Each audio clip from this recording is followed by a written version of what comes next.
Gentlemen, welcome to the first event to be sponsored by WHWG Initiative for Studying Public Affairs. We're delighted so many of you could join us tonight. The Initiative for Studying Public Affairs was founded to promote an ongoing debate on major public policy issues, a debate that transcends political posturing and gives all sides a full hearing. But I think I've said the problem is very clear. We cannot, from a security standpoint, we cannot go any further, I believe, because the oil is coming from the wrong people. They're a total nonpartisan issue, and treat it like war without guns. We could, in 5 years, I think, reduce dependency maybe as much as 50%. But I'll say 30 is a cinch, and 10 years I could get 50 without any trouble. That's it. So to summarize, I think we should use, I'm in favor of any energy source that the market will bear. I would close down the U.S. Department of Energy, as we should have done in 1981, Lou, as we should have done in 1993 when we tried to do it under Newt Gingrich, and I would let the market dictate our energy policy.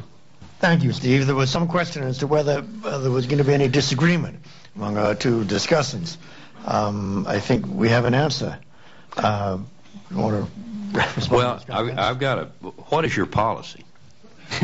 Well, in terms, I would basically allow the market to work. I would allow us to drill oil wherever we can get it. I'd drill for natural gas where we get it. We have more coal in this country, Boone, than 10 times more coal, energy from coal than we could get, than Saudi Arabia has oil. So I would just exploit every domestic source of energy that we have.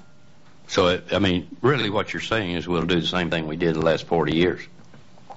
Well, I think that it is much better. I think the point is that what I was making is when the 1970s we had a very interventionist government policy with respect to energy and oil, it was a disaster. It led to higher prices for consumers.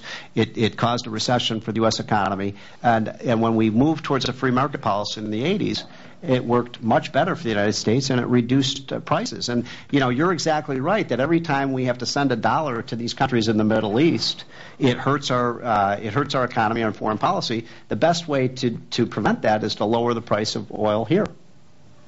Lower the price here.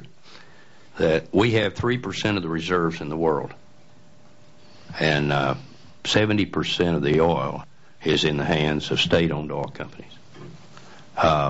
The pricing of oil is not here. Right. It's there. So you're going to take whatever they want you to. If you're going to continue on the same track we have in the past, there's no question we have no control over our destiny at all. So, I hear what you're saying. What I hear you're saying is that let's keep doing just what we're doing. Well, I would. As I look at things, the most important thing is the price of oil, because we want to keep the price of oil as low as possible. Because why do we want to do that? Because we import so much of it, and because low price of energy lowers the price of everything we produce in this country. So there's a big benefit to our economy and to our foreign, trade deficit and so on to keep the price of oil low. We'd both agree on that, wouldn't we? Well, I mean, it's unrealistic to think that the people with the oil are going to sell it to us cheap. I told the president, I said, please don't send anybody back to Saudi Arabia to tell them to produce more oil to lower the price for us. Why are they going to take a finite resource and sell it at a cheap price to us?